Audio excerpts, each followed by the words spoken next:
Bismillahirrahmanirrahim. Assalamualaikum warahmatullahi wabarakatuh. Syukur alhamdulillah kita bisa berjumpa lagi di channel ini. Sholawat dan salam semoga selalu tercurahkan kepada junjungan kita Nabi besar Muhammad sallallahu alaihi wasallam. Allahumma sholli ala sayyidina Muhammad wa ala ali sayyidina Muhammad. Harapan dan doa saya untuk saudaraku semua yang menonton video ini. Semoga saudaraku semua selalu diberikan kesehatan oleh Allah, dimudahkan segala urusannya, dilapangkan rezekinya, diampuni segala dosanya. Amin. Ya Rabbal Alamin. Sahabat beriman yang dirahmati Allah, di dalam Islam, tawadu diartikan sebagai sikap yang rendah hati. Merendahkan diri bukan berarti menghinakan diri di hadapan manusia, tapi sifat mengarah kepada perilaku yang tidak sombong, tidak angkuh, dan congkak. Memiliki sifat tawadu berarti merasakan diri kita ini sebagai orang biasa, sekalipun memiliki banyak kelebihan. Dengan sifat tawadu pun, kita senantiasa akan merendahkan diri kepada Allah dan tidak berbuat semena-mena atau memandang remeh terhadap sesama. Allah SWT berfirman dalam Al-Quran surah Al-Furqan ayat 63. Adapun hamba-hamba Rabb yang Maha Pengasih itu adalah orang-orang yang berjalan di bumi dengan rendah hati, dan apabila orang-orang jahil menyapa mereka dengan kata-kata yang menghina, mereka mengucapkan salam. Sebaliknya, sifat sombong merupakan lawan dari tawadu.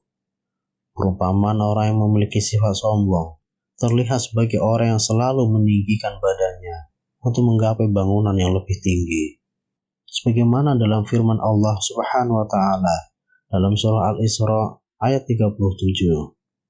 Dan janganlah kalian berjalan di bumi ini dengan sombong, karena sesungguhnya kalian tidak akan dapat menembus bumi dan tidak akan mampu menjulang setinggi gunung. Sombong atau arogan dalam bahasa kita disebut dengan takabur. Menurut Imam Al-Ghazali, sombong adalah sifat seseorang yang memandang orang lain hina, hanya dia yang mulia dan mempunyai kebesaran. Karena itu, sifat sombong pada manusia merupakan suatu sifat yang tercela yang harus dihindari. Bahkan, sifat ini secara tidak sadar dapat menghinakan dirinya sendiri. Ada sebuah riwayat yang mengisahkan, ada 6 makhluk Allah yang memiliki sifat derajat mulia karena sifat tawaduknya di hadapan Allah Subhanahu wa Ta'ala. Adapun yang dimaksud dengan makhluk-makhluk Allah yang ditinggikan derajatnya ini bukan hanya dari kalangan manusia saja, melainkan makhluk Allah yang lainnya. Lantas, siapa sajakah mereka? Yang pertama adalah Bukit Al-Judi. Bukit Al-Judi adalah tempat terakhir berlabuhnya kapal Nabi Nuh alaihissalam saat setelah terjadi banjir yang sangat besar. Allah memilih Bukit Al-Judi lantaran sifat tawadu yang dimilikinya. Padahal bukit ini adalah bukit yang paling kecil di antara bukit yang lainnya pada saat itu. Sesaat sebelum banjir, Allah mengabarkan kepada semua bukit yang ada di sana. Dalam firman-Nya, Aku akan menempatkan perahu Nabi Nuh beserta orang-orang mukmin yang bersamanya di atas sebuah bukit di antara kamu. Mendengar firman dari Allah ini, lalu semua bukit merasa sombong dan membanggakan dirinya. Tetapi Bukit Al-Judi sendiri yang merendahkan diri di hadapan Allah dan berkata, dari mana aku memiliki kedudukan sehingga Allah mendaratkan perahu Nabi Nuh di atasku. Allah mendengar apa yang diucapkan oleh Bukit Al-Judi itu, Maka Allah mengangkatnya dan mengalahkan semua bukit yang ada dan mendaratkan perahu itu di atasnya sebab tawaduknya bukit ini. Seperti firman Allah Subhanahu wa taala dalam Al-Qur'an surah Hud ayat 44. Dan mendaratlah perahu itu di atas gunung Al-Judi. Atas kejadian ini, bukit yang lain merasa iri dan berkata kepada Allah, "Ya Rabb kami, mengapa engkau mengutamakan Al-Judi dari kami, sedangkan dia adalah yang terkecil di antara kami?" Allah berfirman, "Karena sesungguhnya dia bertawadu kepadaku, sedangkan kalian sombong. Seharusnya lah aku mengangkat derajat orang yang bertawadu kepadaku dan merendahkan orang yang sombong kepadaku." Kemudian yang kedua, Bukit Tursina. Bukit Tursina atau juga yang dikenal dengan nama Gunung Sinai memiliki arti tersendiri bagi umat Islam. Pasalnya, di tempat inilah Nabi Musa alaihissalam berbicara dengan Allah Subhanahu wa taala secara langsung.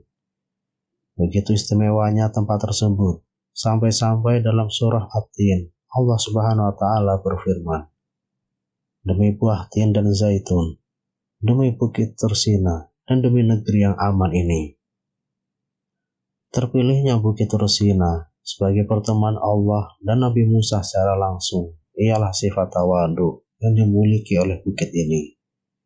Allah mengabarkan kepada semua gunung dengan firman-Nya, "Wahai semua gunung, aku akan berfirman kepada seseorang dari hamba-Ku pada kalian." Lalu, semua gunung menyombongkan diri dan merasa layak untuk ditempati, kecuali Gunung Tursina. Dia sendiri yang bertawadu kepada Allah dan berkata, "Siapakah aku ini?" Hingga Allah berbicara langsung kepada seorang hamba-Nya di atas aku ini. Karena ucapan itulah dan sifat tawadu di hadapan Allah, akhirnya Bukit Tursina menjadi tempat pertemuan Allah berbicara langsung dengan Nabi Musa alaihissalam. Yang ketiga, ikan Nun. Ikan Nun adalah ikan raksasa yang menelan Nabi Yunus alaihissalam. Beliau berada di dalam perut ikan tersebut selama kurang lebih 40 hari. Sebelum kejadian itu, Allah mengabarkan kepada semua makhluk yang ada di laut bahwa sebentar lagi Allah akan memasukkan seorang nabi utusan Allah ke dalam seekor ikan yang terpilih. Mendengar kabar itu, semua ikan merasa sombong dan merasa pantas, kecuali ikan Nun. Ikan Nun berkata, "Siapakah aku ini, hingga Allah menjadikan aku sebagai tempat dari nabinya?" Mendengar isi hati dari ikan ini, maka Allah pun mengangkat derajatnya dan memuliakannya dari semua ikan di lautan, sebab karena tawaduknya itu. Yang keempat, lebah. Saat itu Allah mengabarkan kepada semua makhluk yang bisa terbang. Dalam firman-Nya, "Aku akan meletakkan minuman mujarab kepada salah satu di antara kalian untuk menjadi obat manusia." Semua bangsa makhluk yang bisa terbang menyombongkan diri di hadapan Allah dan merasa berhak menerima amanah itu, kecuali lebah. Lebah itu berkata, "Siapakah aku ini? Aku hanya hewan kecil, hingga Allah meletakkan minuman sebagai obat kepadaku." Allah mendengar apa yang diucapkan oleh lebah. Maka Allah mengangkatnya dan meletakkan obat berupa madu itu kepadanya karena sifat tawaduknya. Yang kelima, Nabi Muhammad SAW. Sosok Nabi Muhammad SAW memiliki kemuliaan yang tidak dimiliki manusia manapun di muka bumi. Beliau dijuluki dengan Basyarun la kal Basyar, manusia yang tidak seperti manusia biasa. Rasulullah SAW bersabda, "Tidaklah orang yang tawadu, yang rendah hati, benar-benar semata-mata karena Allah, kecuali Allah akan mengangkat derajatnya." Salah satu sebab Rasulullah SAW lebih tinggi derajatnya dibandingkan dengan nabi yang lain adalah tawaduknya. Suatu ketika Allah SWT mengetes para nabi-nabinya dengan mengajukan pertanyaan kepada mereka dengan pertanyaan yang sama, yaitu, siapakah kamu? Allah bertanya kepada Nabi Ibrahim, siapakah engkau ini? Dia menjawab, aku adalah Al-Khalil, yaitu kekasih Allah. Allah bertanya juga kepada Nabi Musa, siapakah engkau ini? Nabi Musa menjawab, aku adalah Al-Kalim, yaitu yang diberi firman tanpa perantara. Dan Allah bertanya kepada Nabi Isa, siapakah engkau ini? Nabi Isa pun menjawab, aku adalah Ar-Ruh, yaitu ruh yang ditiupkan oleh Allah. Terakhir, Allah SWT bertanya kepada Nabi Muhammad SAW, siapakah engkau ini? Beliau bersabda, aku adalah seorang hamba dan anak yatim. Dengan jawaban ini, maka Allah mengangkat derajatnya di atas semua para nabi. Kemudian yang keenam, yaitu orang yang beriman. Sebuah anugerah yang tak terhingga ketika seorang mukmin mampu menjadi hamba yang tawadu, berjiwa mulia di sisi Allah Azza wa Jalla. Sosok mukmin yang bertakwa, yang memiliki kelebihan dan keistimewaan, yang baik dalam berucap, beramal, hatinya selalu ridho dan bersyukur kepada Allah SWT dalam segala keadaan suka maupun duka. Hamba yang mungkin di hadapan manusia tampak biasa-biasa saja, namun sejatinya di hadapan Allah Azza wa Jalla memiliki nilai plus karena kadar kesolehannya.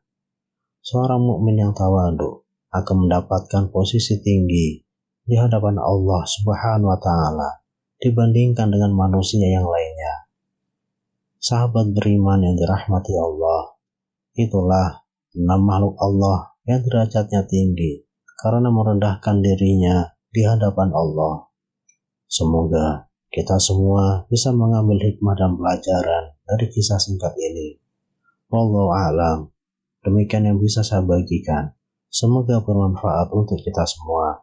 Subhanakallahumma bihamdika asyhadu an la ilaha illa anta astaghfiruka wa atubu ilaik. Wassalamualaikum warahmatullahi wabarakatuh.